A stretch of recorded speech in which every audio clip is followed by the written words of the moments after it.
Bom, então, de acordo com o que nós estamos há alguns dias, né, já comentando, estudando, a gente está vendo as caracterizações, né, dos nossos materiais.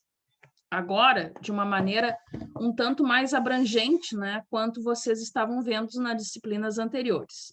Por quê? Porque estamos tratando, né, de outros materiais que também têm importância, né, dentro de um processo de fabricação e que, no entanto, não se trata apenas de metais, né?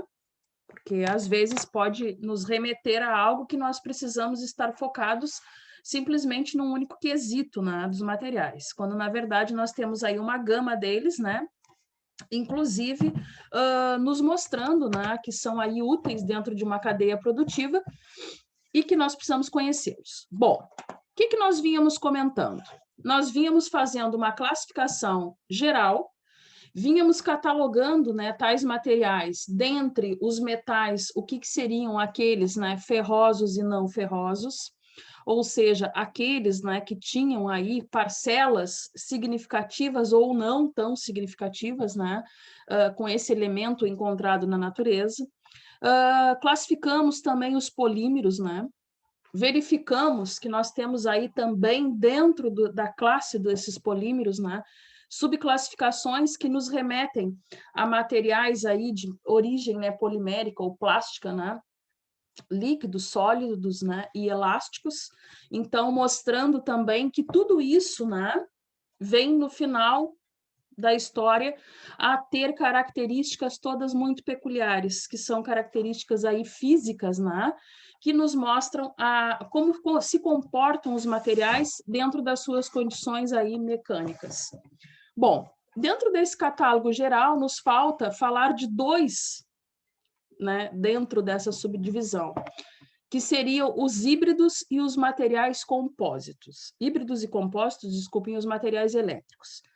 Gente, antes de olharmos roteiro, né, de começarmos a dar características, digamos assim, para materiais híbridos e compósitos dentro dessa classificação, vamos primeiramente fazer uma análise, né, do que se trata algo híbrido ou algo compósito, ou seja, composto.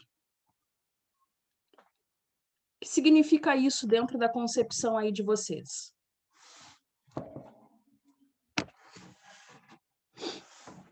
Aceito sugestões, palpites. Podem se expressar, por favor. Algo composto? Isto.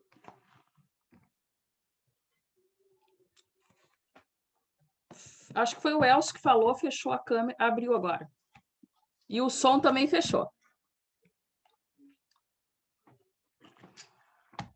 Bom, então quando a gente trata, né, de algo aí composto, né, o nome já nos refere. Existe, na essência, uma mistura, né? Ou seja, parcelas diferentes, né, que, a partir de duas destas, né, já nos dão aí uma formatação, digamos assim, para dar origem em algo, né, que vai ser ali um elemento para nós, né, um insumo, digamos assim. Bom, então, dentro do nosso conceito aí de materiais compósitos, por exemplo, né, se nós fôssemos dar uma definição, nós diríamos que é exatamente uma mistura de materiais diferentes, né, que seriam ali uma maneira de compensar ou ajustar determinadas características de outros materiais. Então, esta é a nossa definição que está lá na bibliografia, né? Bom, o que a gente precisa entender com respeito a essa palavra ajustagem? O que vocês acham?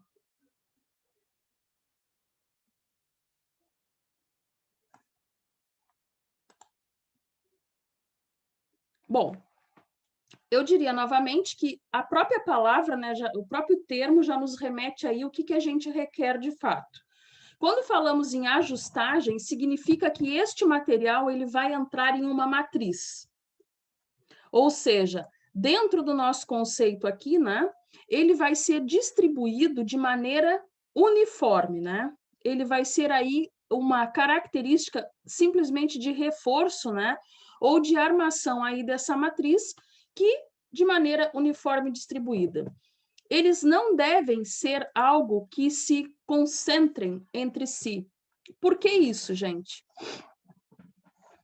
Por que os materiais híbridos ou compostos, eles entram em uma matriz existente, mas tem que ser aí de uma forma linear, homogênea, ou seja, algo tranquilo dentro daquele contexto geral.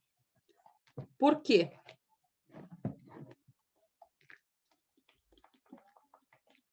Quem pode me citar um exemplo aí do que eu poderia chamar também nessa classificação como algo aí híbrido ou compósito?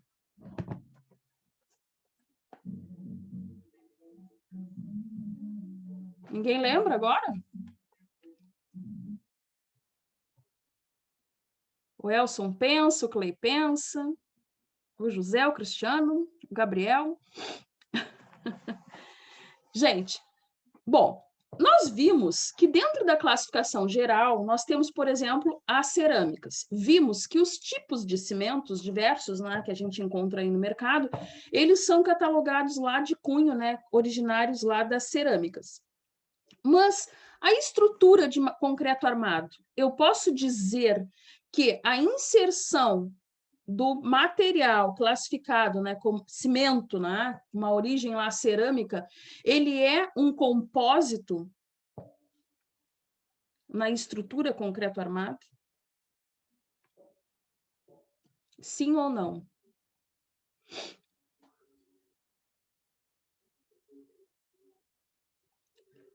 Sugestão, auxílio aí dos universitários. O que vocês acham? Lembrem que o termo que a gente acabou de definir, né, a definição para algo compósito é justamente aquilo que tem uma matriz, mas que precisa de um elemento de ajuste. Então, por exemplo, se eu falo na estrutura concreto armado, né, concreto, eu estou supondo que dentro, né, daquela massa, né, que foi ali obtida através de brita, areia, né, o cimento seria um elemento de ajustagem. Todos enxergam isso? Sim, né? No entanto, que ninguém vai lá, se for fazer um traço aí, né, para esse na residência, né? Normalmente, 3, 2, 1. As pessoas vão entender que nós estamos colocando 3 porções, né? De quê? O José... Brita. Brita, isso. Brita, areia, né? E o cimento é uma parcela ínfima, de acordo com o que nós vemos no outro elemento. Então, mostrando que é uma maneira de fazer uma ajustagem. E quando eu falava na definição, né, que vocês vão encontrar também lá na apostila, que quando a gente insere na matriz um elemento compósito para fazer um ajuste, ele precisa ser uniforme. Bom, um exemplo ainda, né, já que pegamos este do concreto, né? Outro elemento neste processo do concreto, por exemplo, seria quando a gente chama o caminhão betoneira, né, lá da concreteira, ele para na frente da nossa residência e o que ele faz? O que o caminhoneiro lá, junto com o encarregado da obra ou o engenheiro, vai fazer? Qual é o Despejar o concreto. Oi? Despejar o concreto. Antes de despejar o concreto. Antes de despejar o concreto, nós mistura. vamos... Exato. A betoneira ela já sai da concreteira sempre misturando. Na frente da obra vai ser batido um slump, que a gente chama. O que significa isso? Para entendermos, né, a relação água-cimento daquele composto que é a matriz, né, original, que é o concreto. Por que isso é importante? Porque nós sabemos, né, que apesar de água, né, ser aí um elemento da natureza, vamos dizer assim, naquela estrutura ela está fazendo um papel de algo que é ajuste, né, daquele todo que nós estamos ali querendo obter. Então, é batido esse slump, né, que a gente chama. um cone, né? Para quem tiver aí curiosidade, um cone que é colocado um pouco de concreto, né? É dado golpes e depois, né? Então, é levantado aquele cone. À medida que der na trena, né? Vai mostrar, então, o ajuste que foi feito de água e cimento, a relação água e cimento, o quanto tem nessa parte. Bom, se ficar desajustado, o que vai ser feito? Inserir água. Neste exemplo que estamos dando, é um elemento compósito, né? Ou seja, está ali para ajustar aquela relação. Neste exemplo, né? Medidas inferiores a 12 estão aí descartadas, né, pela norma. Então, tem que ser aquele adensamento. Aquilo que no próprio sentimento, né, não precisa nem ser na trena. Às vezes, quem já está mais acostumado aí, olha a formatação que fica do cone e já vê que foi muita água ou foi pouca. Inclusive, esse elemento, né, é um compósito porque tu tens que assinar, dizendo que tu mandou mexer neste fator.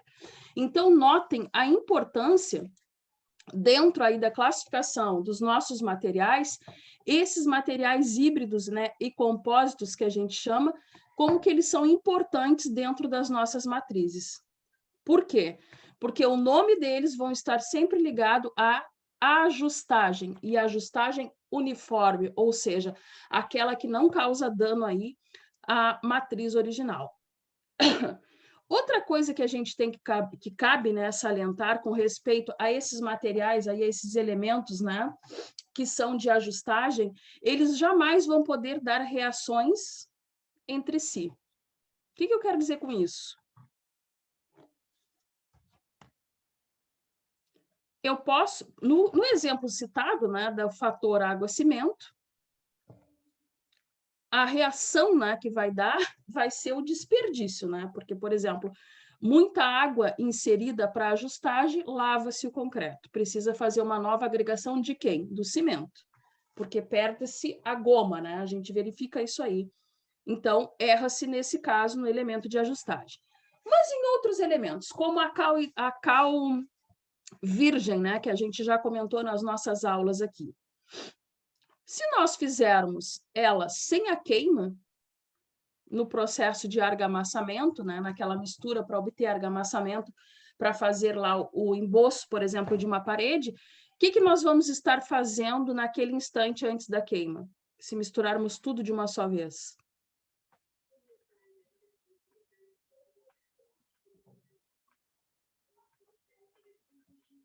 O Clay pensou, mas não falou. Gente, então, é um modo da gente verificar, por exemplo, uma reação química em um momento que a gente não deseja. Então, sempre que formos lidar, né, com materiais que são aí para aquela fabricação como um todo, né, funcionar como algo aí de ajuste, nós temos que ter o cuidado, né, de não estarmos lidando aí com reações químicas indesejáveis. Então, neste caso da cal virgem, desculpa, né, que eu citei, é necessário a queima antes. Por quê? Por causa da grande elevação da temperatura, ela entra num processo de uma espécie, né, de combustão ali, né? Claro que de uma maneira diferenciada, mas mostrando para a gente, né, que aquilo vai causar reações que podem fugir um tanto aí do controle. No entanto, né, que às vezes há acidentes em função de não ser cumprido o procedimento. Então, isso é uma característica aí, né, de elementos que são considerados aí como elementos de ajustagem. Eles têm que ter o cuidado de não ser nocivos, né, para a hora dessa ajustagem. Bom, outra coisa que eu falava é que este elemento, né, esse material compósito, ele tem que ser uniforme. Já falei isso diversas vezes hoje aqui. Quando eu falo uniforme, significa que ele tem que estar colado na matriz. O que eu quero dizer com isso? Colado na matriz.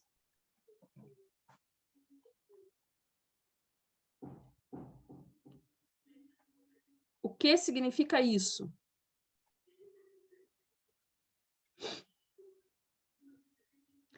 Já vimos, até quando falamos de cerâmicos, né, que os materiais, eles precisam ser colocados praticamente nos mesmos moldes, né, da sua elasticidade. Ou seja, eles precisam se comportar praticamente juntos, né? Porque nós temos aí processos adversos, a gente já sabe disso, não só reações químicas, né, para junção dos mesmos, mas também ações físicas, né, esforços mesmos que são aí solicitados. Então, quando nós colocamos esses elementos, a gente diz que eles têm que estar colados, né? Colado entre aspas, né, gente? Ou seja, eles precisam estar aí muito afinados com a matriz. Naquele exemplo que eu dei do cimento, por exemplo, dentro de um concreto, o que vai acontecer caso eu coloque muito além do que eu necessito? O que ocorre? Transborda? Qual é o sentido que tu falou de transborda, José?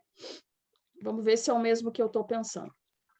De repente, transborda da estrutura da caixa que for colocada. É isso ou não? Por exemplo, vamos ver, mas pode ser que seja o mesmo que eu quero dizer. O que ocorre, por exemplo, nessa ajustagem do cimento que a gente falava, né? O fator água-cimento aí numa estrutura completa aí de concreto armado. Nota-se que uma estrutura de concreto armado, nós temos aí os fatores dos materiais de cunho cerâmico, né? Os cimentícios, as areias, enfim, né? E nós temos também os materiais aí lá da indústria da metalurgia, que são os aços, né? Apropriados aí para a construção, os ferros que a gente chama da obra. Bom, nós precisamos que este elemento funcione de uma maneira completa. Ou seja, eu preciso ajustar no meu cálculo, né? Que o aço que eu coloquei na obra, desde o estribo, né? Aquele aço aí de 5 milímetros, né? Que faz o abraço, digamos assim, das estruturas de aço, né? Dos ferros maiores, vamos dizer. Eu preciso fazer com que tudo isso dilate junto. Ou seja, eu preciso fazer com que essa estrutura trabalhe em perfeição, em harmonia. Não posso ter um estribo dilatando, porque senão eu vejo o quê? Aqueles pilares, por exemplo, com pequenos pontos de ferrugem, né? Quem é que já não viu numa estrutura? O que significa aquilo? Falta de cobrimento ou excesso de algum material que não devia estar em demasia ali. No caso de um elemento híbrido ou compósito, como o cimento, por exemplo, a falta dele na estrutura causa uma estrutura de concreto armado farelenta. Aquela estrutura que tu toca e tu sente ela um tanto oca, né? Ela, com o tempo, ela vai esfarelando e aparecendo a ferragem. O excesso dele causa fissuras, e muitas, faz aquele mapeamento da estrutura. Um outro clássico disso, né, que a gente pode falar desse mau ajuste que ocorre aí já no processo da construção, por exemplo, né, as alvenarias. Quem nunca viu as alvenarias elas se desprenderem em escadas, né, que a gente chama? Quem nunca teve uma fissura aí, passou por algum prédio, onde tu vê que o tijolo parece que ficou o formato ali da escada, né, se descolando.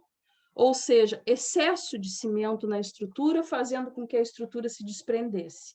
Por que eu digo que é excesso de cimento e não de aço, provocando um recalque no canto da estrutura? Porque quando estruturas, né, por algum motivo, trabalham a fim de recalcar, elas puxam, né, para um canto. É como se a obra fizesse isso, né? Nós vamos ver esses processos aí de cisalhamento, de torções, né, dentro dessa disciplina. Então, a gente vê que isso é uma falta de ajuste, ou seja, do elemento da classificação dos materiais que nós estamos hoje falando aqui. Até aí está claro para todo mundo? Porque eu estou falando, né? Daqui a pouco. Não sei, era mais ou menos isso, eu acho, né? A tua ideia, né, José? Beleza. Bom, o que eu quero dizer com tudo isso, né, fisicamente falando, porque, afinal de contas, é o nosso objetivo aqui, provar fisicamente, né, que é assim. Eu quero dizer que a minha matriz, para esse exemplo, vamos supor, né, citado hoje, ela tem que ter um módulo de elasticidade menor do que o do reforço. Ou seja, o que eu quero dizer com isso? Que na estrutura de concreto armado, por exemplo, a minha elasticidade do concreto tem que ser, vamos supor, menor que a do aço. Faz sentido isso? Sim ou não?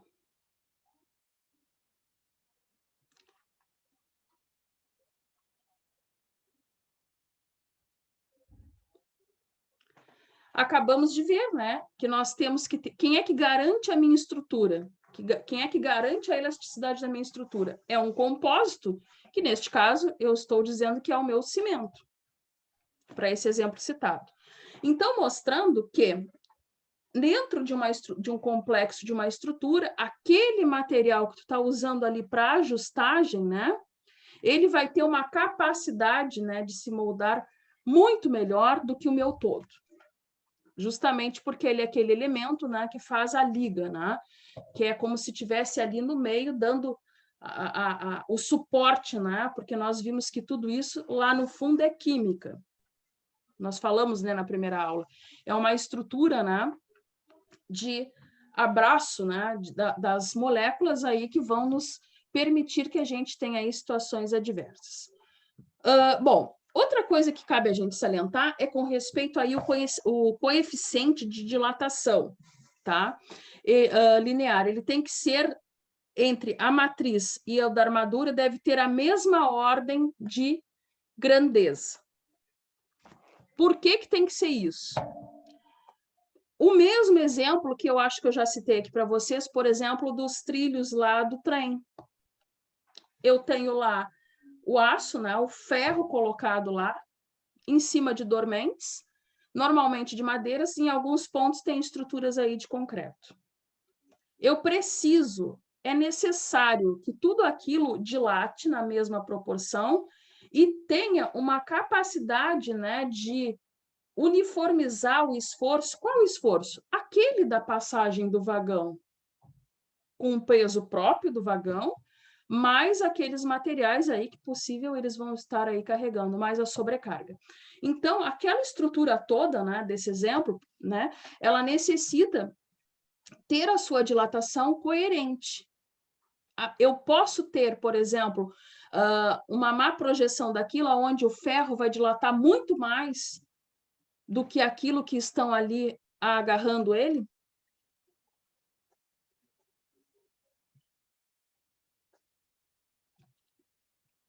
Sob pena de que acontecer?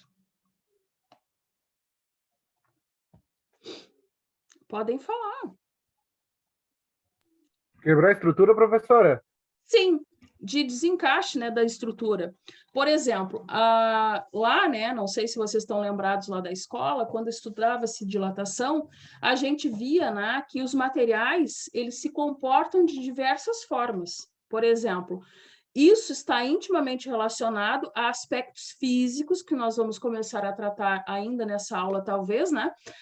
Que mostram a questão aí da elasticidade, da plasticidade do material, que vai permitir a ele, né, reações, quando solicitados, de diversas formas.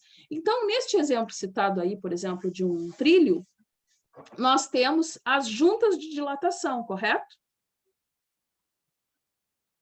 Elas vão garantir uma margem de segurança de que aquela estrutura não levante dentro de um processo dilatatório.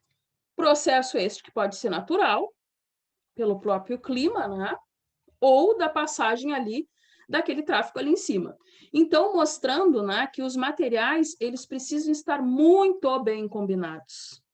Porque, caso isso não ocorra, nós vamos ter aí problemas, né, com o contexto da estrutura. Então, a nossa matriz, né, que nem a gente falou, ela tem que ter aí coeficientes, né, de dilatação na mesma grandeza, né, desses materiais aí compostos que nós vamos nos permitir colocar dentro da nossa estrutura. Bom, assim como os outros materiais, como, por exemplo, os polímeros, né, e as cerâmicas, enfim, nós também podemos ter esses materiais híbridos e compósitos naturais ou sintéticos. que significa isso? Já falamos também exaustivamente aqui. Então, os naturais, aqueles, né, que nós temos aí em abundância na natureza, que podem, né, ser aí colocados na nossa matriz de uma maneira direta, e os sintéticos, aqueles que nós aí produzimos. Bom, dentro disso, o que nós podemos verificar? Que, por exemplo, no caso do cimento, eu tenho aí na natureza, falei que ele é um compósito. Seria um modo de catalogá-lo aí, né, como um material sintético, né? Sabendo que lá na origem ele está numa classificação geral que nós já estudamos, né, das cerâmicas, dentro dessa estrutura aí que eu conversei aí com vocês. Bom, gente, este exemplo geral aqui, né, que nós falamos, esse catálogo geral, nós paramos neste instante aqui de falar sobre os híbridos e compostos. Entendemos a essência, entendemos o contexto e a função que eles têm aí no nosso cotidiano. Falta outro material antes de nós adentrarmos nas propriedades, que estas abrangem todos que nós já estudamos. Quais são? Eu já mencionei aqui.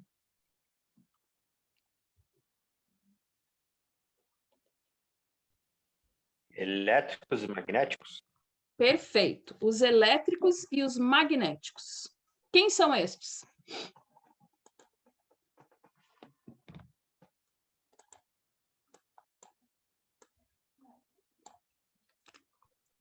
Fios? Oi? Fios? Os isolantes, condutores? Também.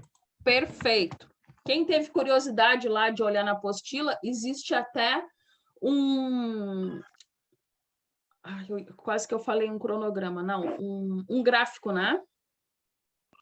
Estilo espinha de peixe, que mostra exatamente isso. Acho que foi o Clay agora que mencionou.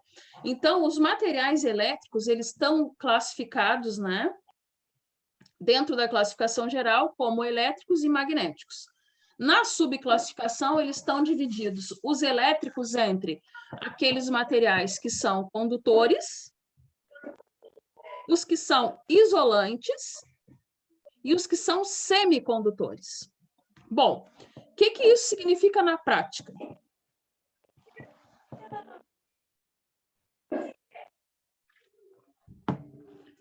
O que significa isso na prática?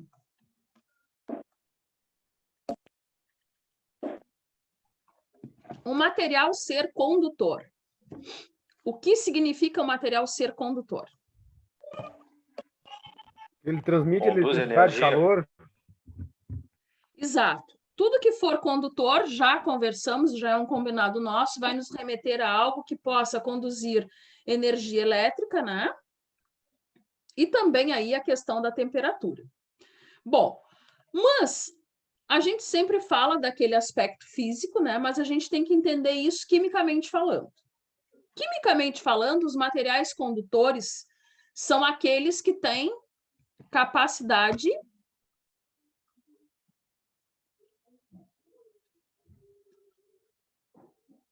de troca, né? Lembram lá das camadas de valência que a professora lá da pré-escola e depois do segundo grau falou 20 vezes para todo mundo? Ó, o Clay fez que não, eu vi. Captei. Então, gente, quimicamente falando é isso. A gente sabe, né, que nós temos uma estrutura chamada átomo. O que é o átomo?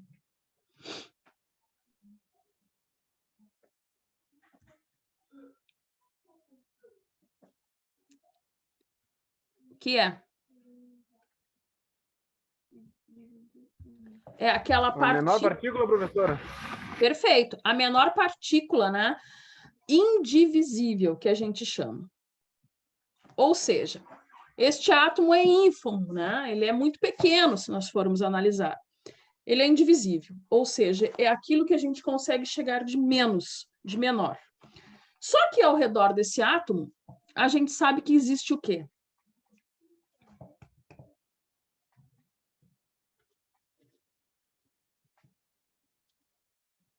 Camadas, né? Que são 7. Lembram? Então, quando a gente fazia, né, lá na química, aquelas camadas, nós verificávamos que quem estava mais longe do átomo tinha melhor capacidade de se locomover. Por quê? Porque lá existe elétrons livres. Porque, em tese, um átomo ele tem ali prótons e que mais? Nêutrons, né? Nêutrons. Então, prótons e nêutrons. Significa que para aquele átomo ficar estabilizado, nós temos que ter algo aí que se movimente. Então, na prática, quando eu digo que os nossos materiais elétricos estão divididos em 3 modelagens, que seriam aqueles que são condutores, aqueles que são isolantes e aqueles que são semicondutores. Isso lá na tabela periódica nos remete a metais que são muito bons condutores. O que significa isso na prática? Que eles são aqueles aí, né, que doam elétrons, que têm a capacidade aí de se transmitirem, né? Os isolantes são quem? Quem são?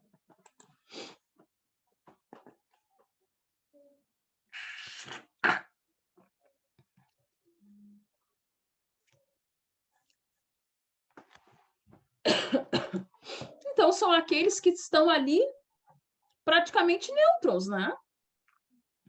Posso dizer isso? Quimicamente falando? Posso, né? E os semi, quem são?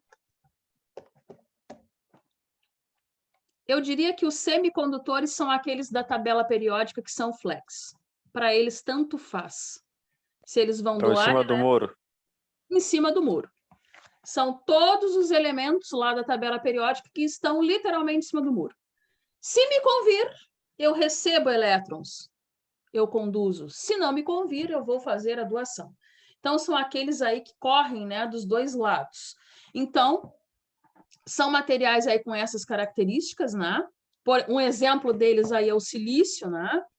Que ora eles podem se comportar aí como materiais bem isolantes e horas, né, se comportam aí como materiais que têm aí capacidade de condução. Bom, o que mais a gente precisa saber? E os materiais aí magnéticos?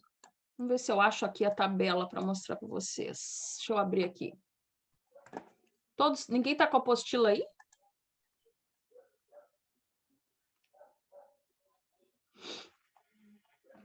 Não? Bom, falamos dos materiais elétricos. Bem entendido que são esses 3 classificações que a gente vai ter? Sim, né? E os materiais aí magnéticos? Não consegui botar aqui, gente, abrir para vocês. Quem são? Eles podem ser divididos de 2 maneiras, entre os materiais sólidos e os materiais líquidos. Dentro dos materiais sólidos, nós podemos considerar aí como cerâmicas, né, ligas metálicas. Ok? Dentro dos líquidos, nós podemos ver todos aqueles ferrofluidos, né? Alguns tipos de ligas também, os cristalinos. Então, esses aí seriam materiais, né, considerados materiais magnéticos. Onde usado isso? Basicamente lá pelos nossos colegas aí da escola, né, de curso. Bom, o que mais a gente precisa saber, uma vez tendo feito aí o fechamento do que significa cada uma dessas 5 classificações que nós vimos ao longo dessas aulas? O que nos falta agora para começar a costurar tudo isso?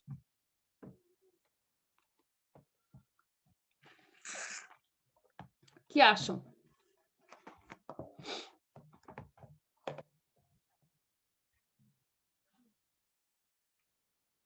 Nós precisamos agora conhecer as propriedades dos materiais. Pode ser?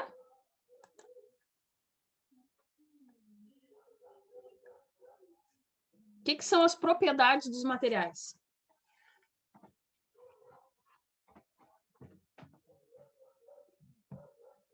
O que é a propriedade de alguma coisa? Característica, professora? Hã? Característica? A característica, né? A propriedade é uma apropriação. Ou seja, é aquele conjunto, né, de fatores que determina que aquilo te caracteriza. Esse termo utilizado aí no nosso cotidiano, né, para várias coisas. Quando alguém, né, está inapropriado para determinada coisa, significa que ele não tem propriedade para falar daquilo. Então, a mesma coisa, assim como o nosso cotidiano aí, né? A mesma coisa os nossos materiais. Eles precisam ter características. Eles precisam ter algumas coisas, né? Alguns elementos que caracterizam eles como apropriados ou não para aquele projeto. Bom, na prática, o que a gente poderia chamar aí de propriedade? Quem é que sabe citar algumas propriedades aí para os nossos materiais? Plasticidade. Plasticidade, perfeito. Por que plasticidade é uma propriedade?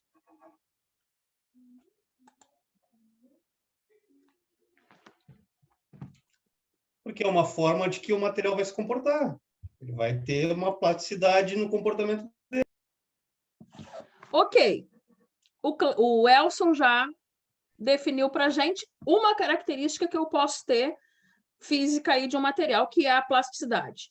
Agora, eu queria outro colega que definisse plasticidade. Ele já disse que é um tipo de comportamento. Mas o que define esse comportamento de plasticidade em um material?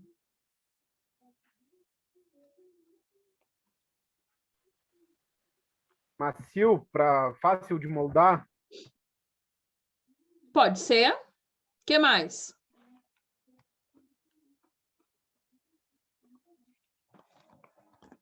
O que mais eu posso definir aí como plasticidade do meu material?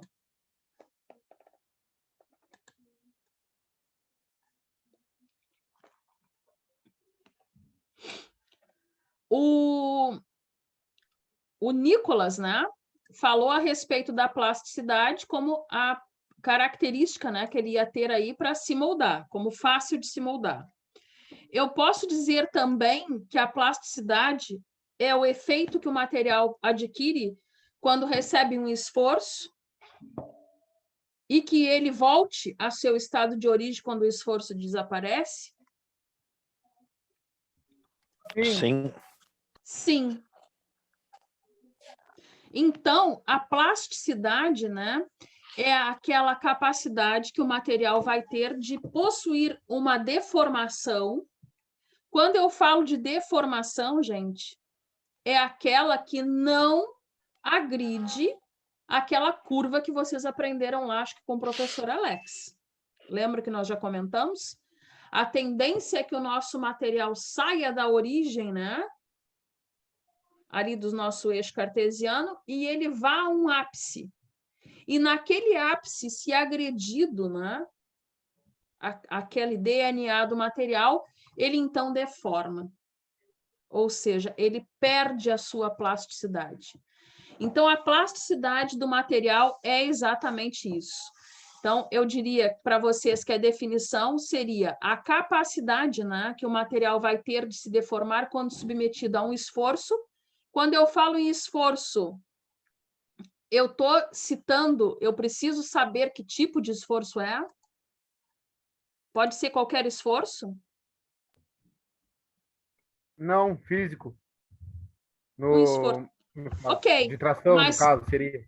Isso, um esforço físico, tanto de tração quanto de compressão, que o material não perca, então, aquela propriedade. Ou seja, ele se deforma e quando eu cesso o esforço, ele volta aí para a sua origem, né? E desaparece aquela pequena deformação aí que ocorreu no material.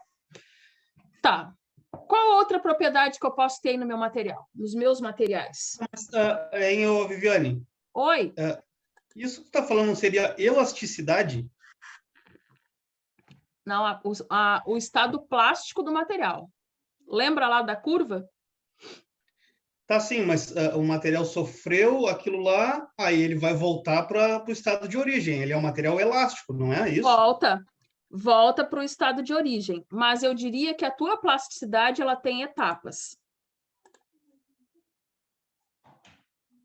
E nós vamos chegar nisso agora. Porque, por exemplo, o material ele é classificado como plástico, e dentro disso, né, ele tem que ter aí a característica ainda de maleabilidade e de ductilidade, que está alencada ao processo plástico do material. O que tu está falando tem coerência, não está incorreto. Mas, fisicamente, na nossa classificação aqui, a gente chama esse efeito de plasticidade. O que seria isso que eu tô... Pode falar, Clay. É o que o Cor está falando, né? Que nem essa deformação elástica, quando o esforço é removido, o material volta à origem, né? A forma original. Sim. E a deformação plástica, ela não volta. Pois vai é. fazer o esforço e ele vai ficar do jeito que... Então, mas é isso que eu quero dizer para vocês. Mas na plasticidade, ela não volta ao normal. Ele fica do... Gente, vai comprimir ele não vai voltar ao normal. O efeito plástico do material é aquilo que nós temos capacidade de moldar o material sem comprometer a elasticidade do mesmo. Por isso que eu estou dizendo para vocês, nós temos que, dentro desse catálogo, dessa classificação, a gente ainda faz, né, uma menção das etapas da plasticidade. Quais são as etapas que vocês viram? Acho que foi em resistência, né, que vocês viram. Qual foram as etapas lá que vocês viram?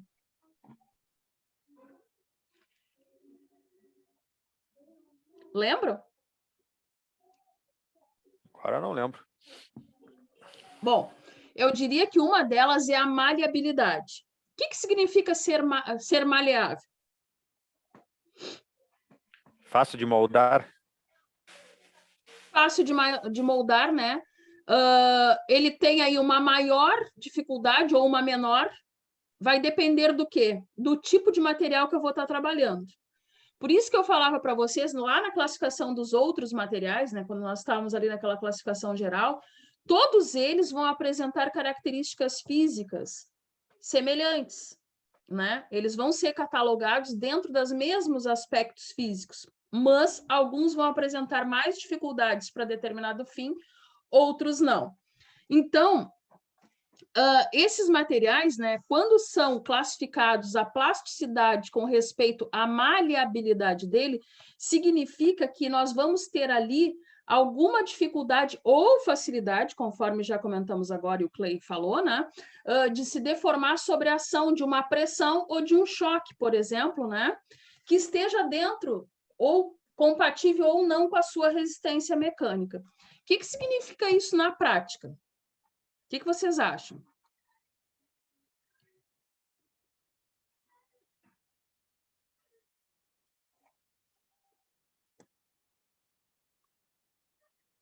Eu posso agredir a resistência mecânica de um material qualquer sob vários aspectos, correto?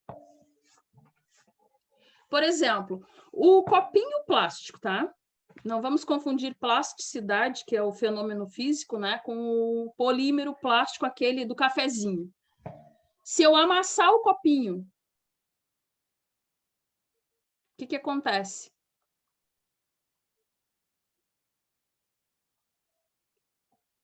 Depende do esforço que tu vai exercer sobre ele. Ele quebra. Eu falei amassar. eu destruí o copinho. Se eu amassar o copinho, aquele do cafezinho, né? Eu acabei com um copinho. Agora, se eu pegar aquele que a gente compra em... Eu, não sei vocês, mas eu todo dia sou viciada perto da obra que eu trabalho. Eu compro no posto aqueles que vêm no polímero isopor, né? Eles botam ali uma tampinha. Aquele copo eu quebro com a mesma facilidade que eu quebrei aquele de água, né? Que a gente falei cafezinho, mas o de água, aquele convencional.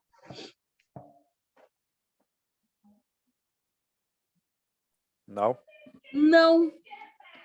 Talvez com o mesmo esforço, né? Apertando com a mesma força, digamos, eu não tenha o mesmo efeito. Por quê? Ambos são utilizados aí para o mesmo fim. Mas a sensibilidade, eu diria, do material é diferente. Então, essa é a conotação que a gente passa a ter agora para o efeito de plasticidade. Mas, por exemplo, se eu pegar o copo, né, aquele de vidro,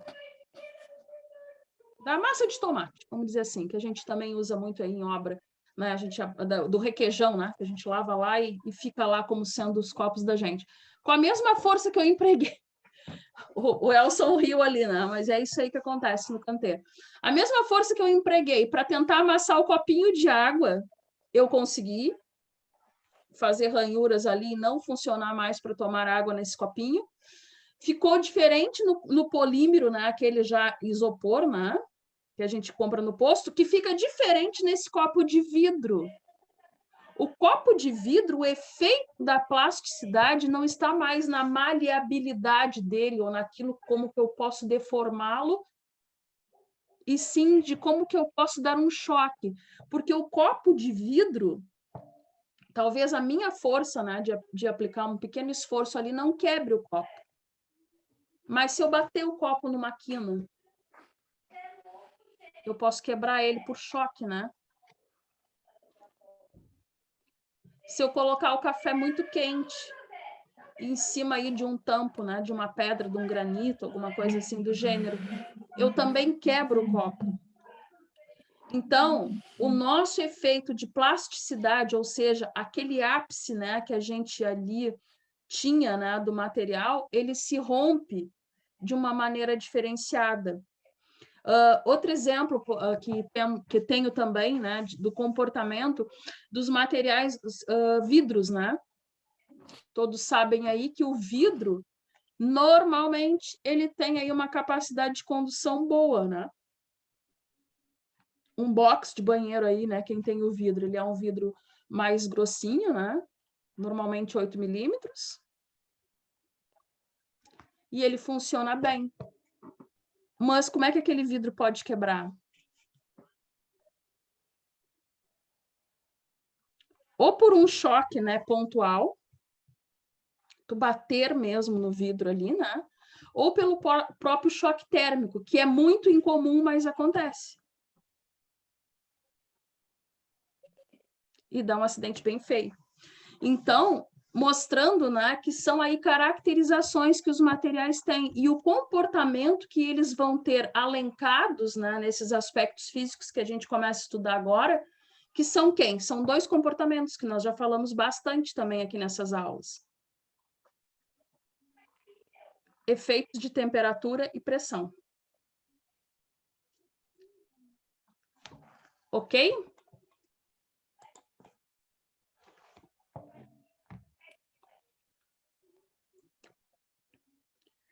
Eu queria encaminhar para vocês, talvez seja bom antes da gente prosseguir, um vídeo falando uma abrangência geral aí das características físicas dos nossos materiais. Preferem que a gente continue aqui ou assista primeiro?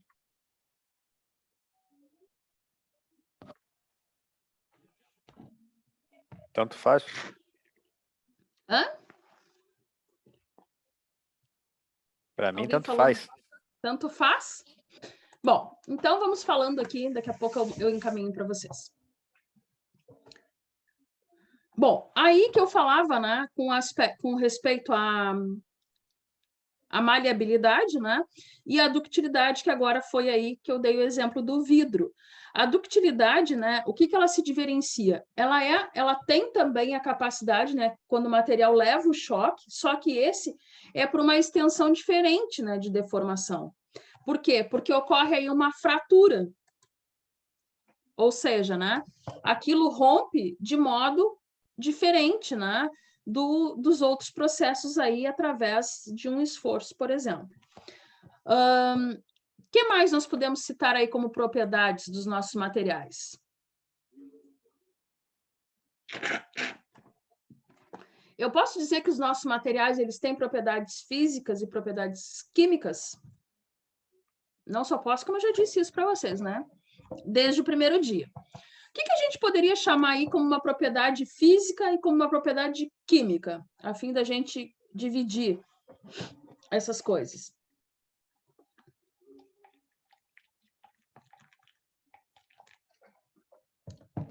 O que vocês acham? O que seria uma propriedade física?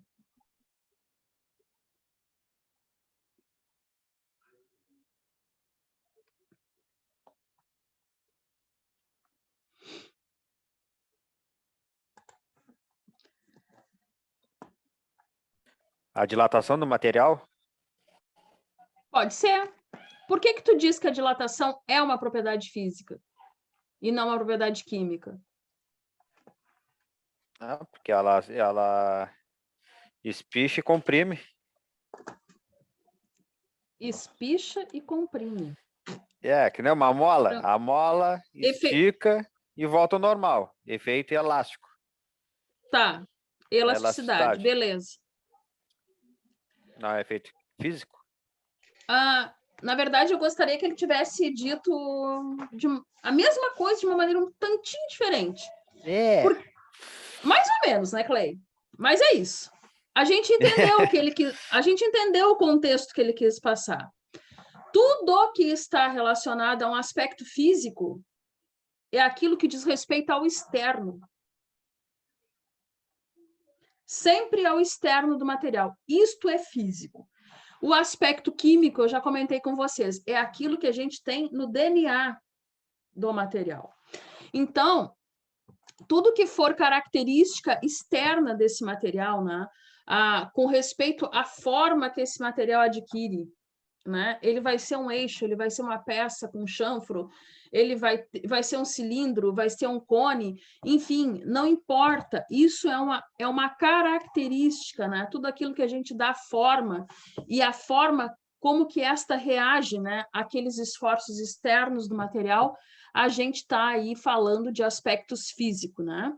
Físicos. E isso nos mostra também quanto que eles podem se deformar, bem como a que ponto eles podem atingir aí a ruptura do material. Então, isso, né, está relacionado a tudo que for físico.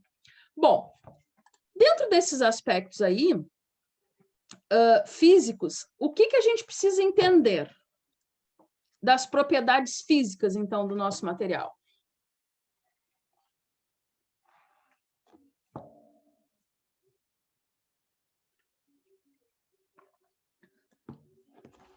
O que a gente precisa entender?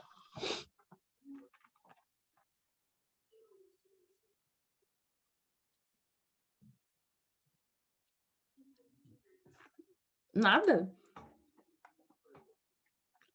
Se nós estamos catalogando, né, que todas as características aí, as propriedades físicas dos materiais estão relacionadas com o que ele suporta, né, de esforço com algo externo a ele, a gente começa, então, a alencar essas propriedades físicas às nossas situações aí de esforços mecânicos, que é o nosso real objetivo, né? Então, a gente pode dizer que a propriedade, né, mecânica dos materiais vai ser algo mensurável, né? Porque nós vamos estar aí com os materiais em condicionantes de temperatura e pressão. Através disso, a gente consegue mensurar, né, e dar aí propriedades mecânicas, né, posteriores, a fim de nós termos informações quanto a apropriação que esse material vai ter dentro de um processo, né, de fabricação, por exemplo. Bom, dentro dessas propriedades aí físicas e da resistência mecânica, o que eu posso dizer com respeito, como que eu poderia definir a resistência mecânica, então, dos materiais, uma vez que eu quero passar a falar disso, né? A pegar aquelas situações físicas aí que a gente conhece e ver se ele tem condições dentro do nosso processo de fabricação. O que é a resistência mecânica de um material?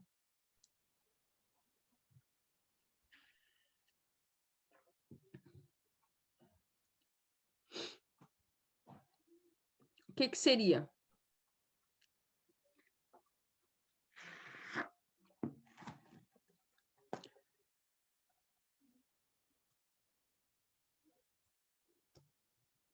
O que vocês acham? O que significa um material ser resistente mecanicamente falando? A dureza dele, professora? Também. Ductilidade? Gente, tudo. Resistência mecânica é a capacidade que os materiais vão ter de se romperem, de se fraturarem, de se quebrarem, de saírem do comportamento deles, né, que seria ali na sua essência original, quando submetidos a um carregamento, a um esforço que está aquém daquilo que eles suportam. Então, formulando melhor, né, essa definição aí que eu falei, os nossos materiais, já sabemos que eles têm um limite. A borrachinha de dinheiro. Vamos puxar a borrachinha. Não ultrapassando aquele limite, a borrachinha volta ao estado de origem. Se ela tinha ali 10 centímetros, ela vai conseguir retornar à sua origem com os mesmos, em tese, 10 centímetros.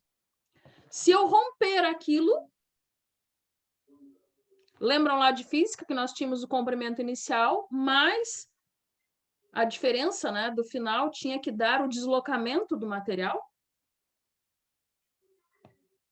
Então, isso se aplica em diversas situações do nosso cotidiano.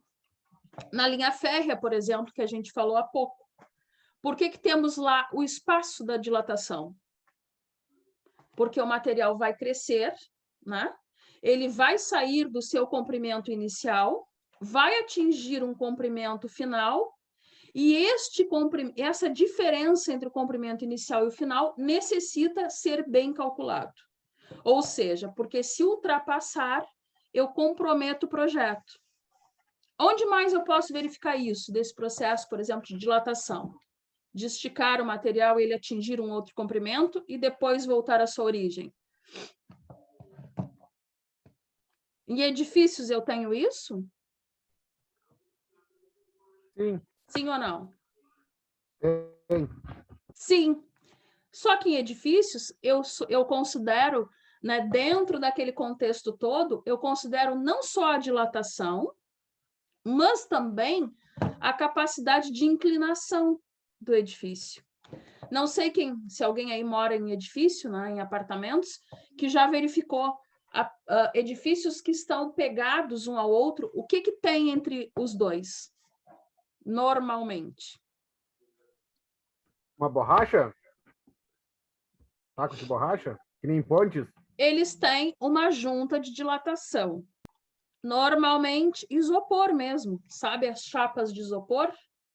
Quem tem criança em casa aí, né? Às vezes faz painéis e coisa. Aquilo. Largamente utilizado na construção civil, a fim de quê? A fim de saber que as construções, sejam elas quaisquer, né? Os materiais, eles têm o processo de dilatação própria, eles dilatam e depois voltam à sua origem inicial. Mas dentro desse processo, quando ocorreu, eles precisam ter garantido, né, aquela margem ali para que eles, então, não rompam ou não causem dano ao edifício do lado. Outra questão é a parte aí da inclinação, né? As juntas de dilatações também garantem isso, para que não ocorra o quê? fissuras, quebras, recalques, né, coisas do gênero que poderiam aí danificar o material como um todo. Que mais?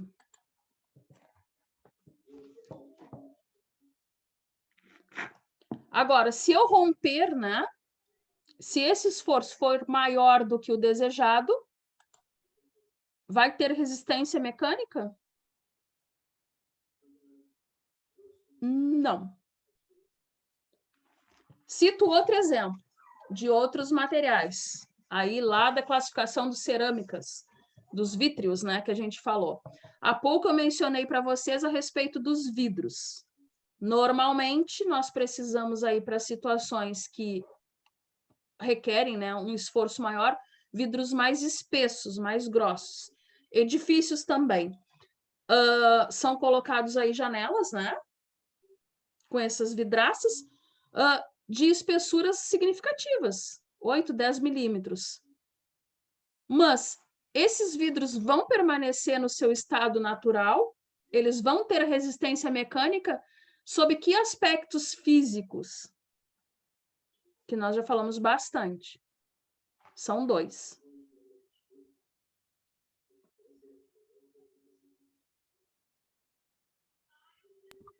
A fragilidade dele?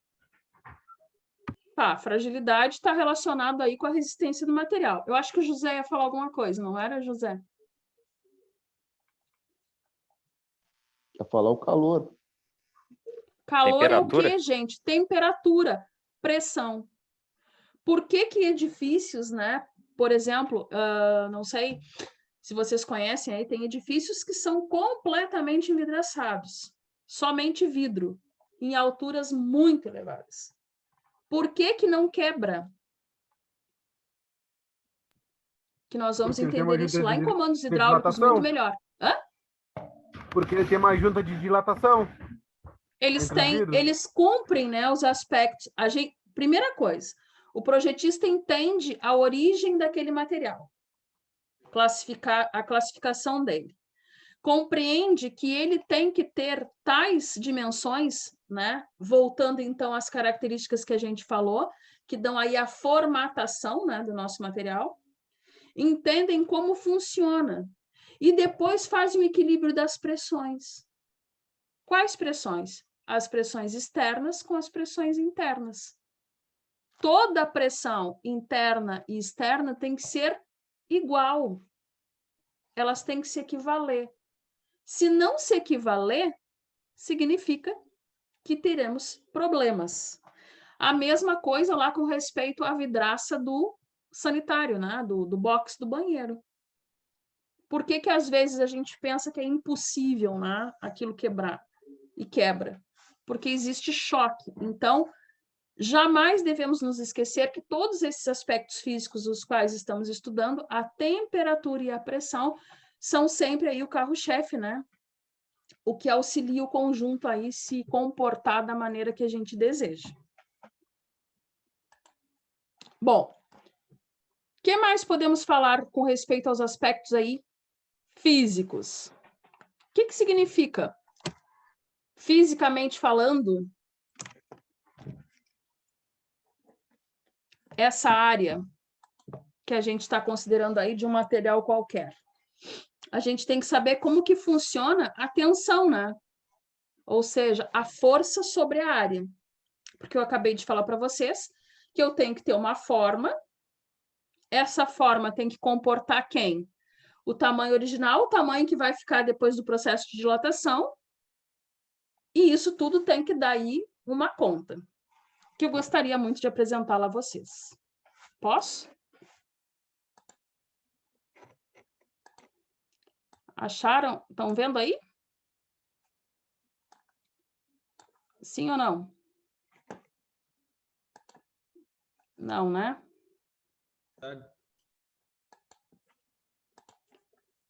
Vou tentar puxar de novo.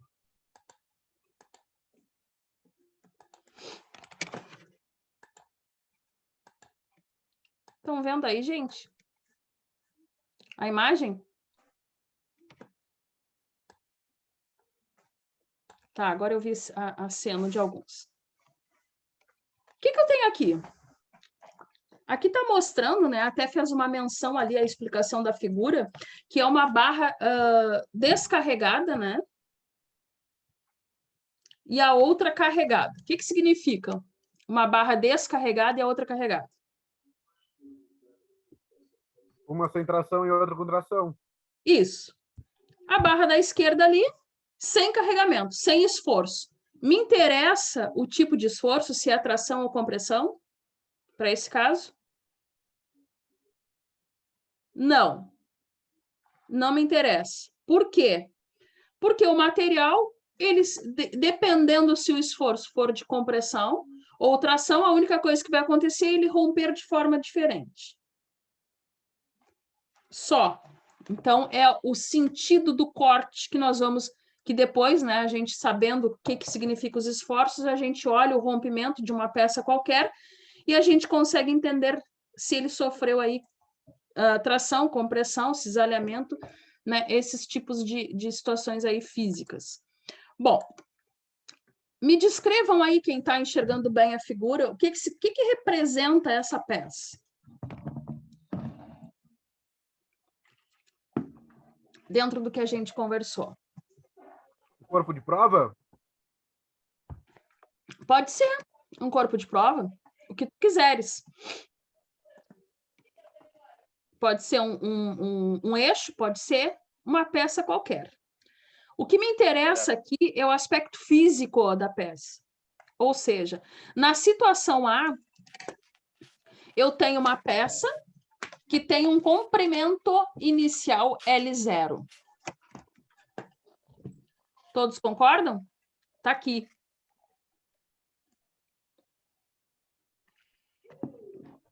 Na situação à direita, né, quem olha a frontal aí do vídeo, enxerga a peça com um comprimento final L.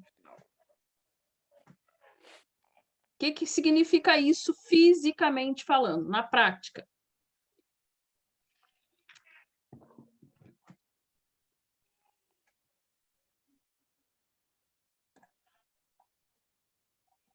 Ué, acabamos de conversar, vou voltar aqui para o vídeo, porque eu não estou enxergando vocês. Quando eu boto o slide, eu não enxergo vocês.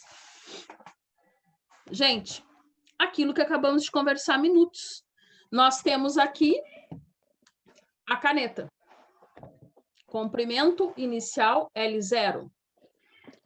Temos aqui a caneta com a tampa, né? Supondo que a caneta sofreu um processo de dilatação. Ela cresceu.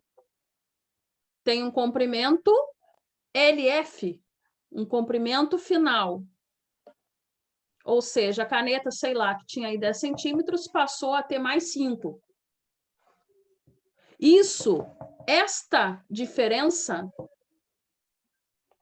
da tampa, né, da caneta, significa o que na física?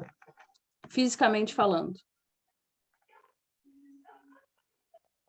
É o quanto ela dilatou. O quanto dentro desse processo, né, a caneta ganhou área, comprimento. Naquela imagem que eu acabo de mostrar a vocês, nos representa muito bem isso. Todos conseguem ver aqui que o Nicolas viu isso como um corpo de prova. Eu também diria que poderia ser um corpo de prova, porque eu sou cria lá da construção civil, né? Os nossos corpos de prova são representados naquele aspecto, né? Não só representados matematicamente, mas como são assim na prática. Então, também poderia enxergar perfeitamente um. Mas, o que nos mostra ali? Que nós temos uma área. Nós temos ações, né, físicas ocorrendo aqui. Houve esforços, nesse caso aqui, de tração ou de compressão? Na figura da direita. Professora. Hã? Tração? De tração. Todos concordam e enxergam que é tração? Sim, né? Tração, porque estamos aí puxando a peça. Tração. O efeito tirante, né, que a gente chama. Então, gente, aqui está a nossa digníssima equação.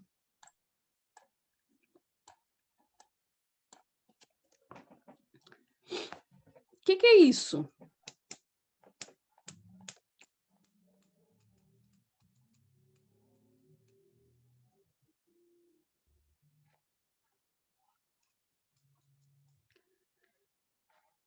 a tensão de tração é igual, né? É proporcional. Por que eu estou dizendo o termo proporcional? Pelo símbolo de igualdade da equação. A força sobre a área. O que significa isso na prática, na física?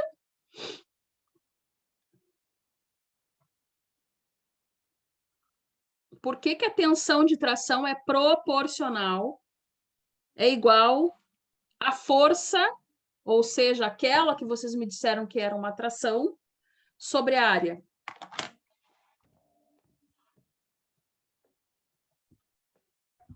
Aceito exemplos. Senão ele rompe? Hã? Porque senão ele rompe. Ele fratura a peça, no caso? Vai ocorrer fratura em que circunstância? Se passar do... Passar do limite de ruptura. Isso, passando do limite aí, né, dos índices dos materiais. Um exemplo aí físico do nosso cotidiano que eu consigo comprovar que a tensão, o efeito que dá, né, da força sobre a área é realmente aquela composição matemática que eu acabei de apresentar para vocês. Qual é o exemplo que vocês podem ver? Banana? Vou botar. Claro.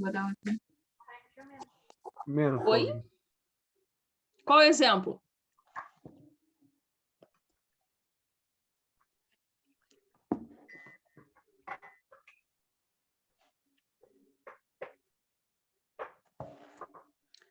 Vou pegar minha caneta, né? Que eu adoro esse exemplo de caneta. Vocês viram que é um exemplo que serve para qualquer coisa, praticamente. A ponta da caneta. Todos enxergam aqui? Pego a palma da minha mão e vou aplicar uma força. Talvez com esse esforço aplicado, o que a área, que é a palma da minha mão, exerceu sobre a caneta? Sobre a ponta da caneta. Posso dizer que a área foi uma resistência que esse esforço encontrou? Sim. Para dar aquele esforço de tração? Posso ou não posso? Pode, professor? Pode. Posso. Se eu pegar uma seringa de injeção com uma agulha,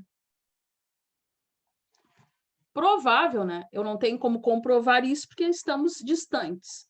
Mas provável que com esse mesmo esforço, o que ocorreria? Não tens uma aí para mostrar um exemplo aí? Fica melhor para a gente enxergar? Não tenho. Não tenho, não. Eu já disse que os meus exemplos só funcionam com canetas. Mas, muito bem lembrado, provável que haveria a perfuração. Por quê? Não teria resistência. Exato, não encontraria uma área com resistência para tal. Então, com isso, vejam que é uma coisa, parece um exemplo parece não, é um exemplo bem simples, mas a gente consegue comprovar bem claramente esta equação. Mostrando, né, que a tensão de tração, ou seja, aquele efeito, né, supondo a mesma força, vai se comportar de maneiras diferenciadas, né, de acordo com a área que nós temos ali, que ocasionaria, digamos assim, a resistência. Onde é que nós vamos ver isso de novo? Esses exemplos? Lá em comandos hidráulicos, por incrível que pareça. Então, lá, né, vamos aplicar muito mais, né, tais equacionamentos, mostrando aí que a nossa área de contato, ela é um efeito aí determinante quando nós temos as mesmas circunstâncias aí, né, de esforços. Todos entenderam isso?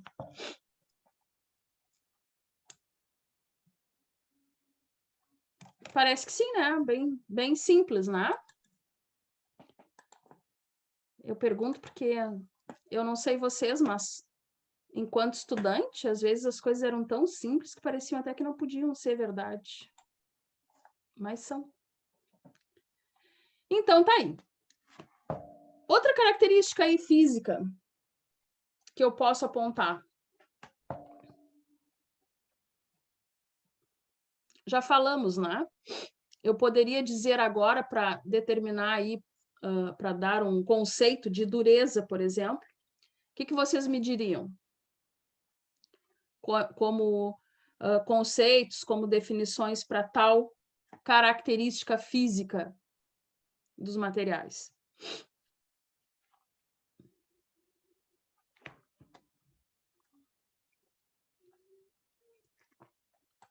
Então, eu diria para vocês A que dentro resistência e do... fragilidade, professora?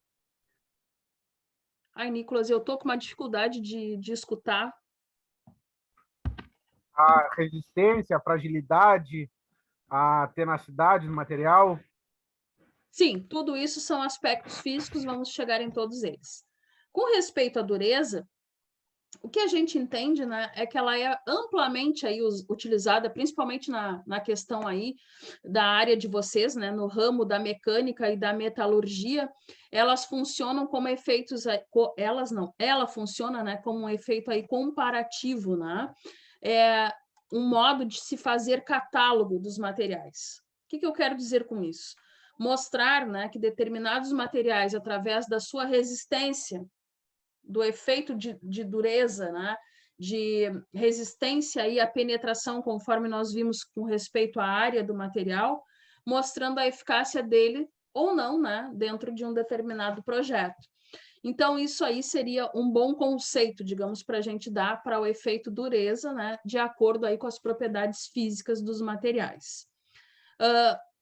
Posso dizer também, né, que este efeito de dureza é a medida exata da resistência do material. Ou seja, né, o quanto o material se comporta, né, quando submetido a um determinado esforço, seja ele qualquer. Então, sempre que nós falarmos em dureza, nós vamos fazer um link, né? Dureza, resistência à penetração do material. Isso é o efeito de dureza, né? Dentro da física. Ou seja, tudo que for, né, relacionado à superfície do material e o quanto ele se permite ser adentrado. Quanto mais resistente ele for, né, quanto mais espesso, quanto mais características, né, com efeitos de materiais dúcteis, né, mais resistência à penetração, mais considerado dureza, né, para aquele material dentro do nosso catálogo. Então, essa é a nossa definição aí para fim, né, de dureza. Então, sempre fazer essa relação, né, com este efeito com respeito aí à superfície do material.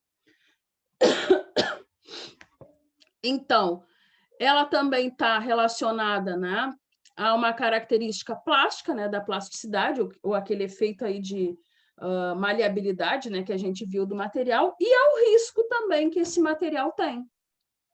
Por que eu digo? Por que eu correlaciono isso ao risco, né? Por quê?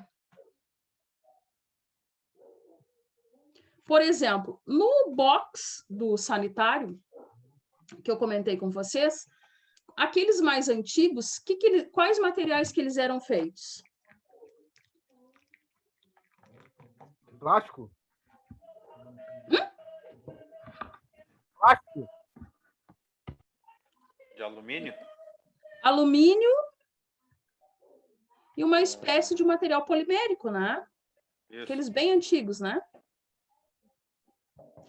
Aqueles tipos de materiais eram mais resistentes ou menos do que esses de vidro? Com corrediças ali, né? Normalmente de materiais plásticos. Menos?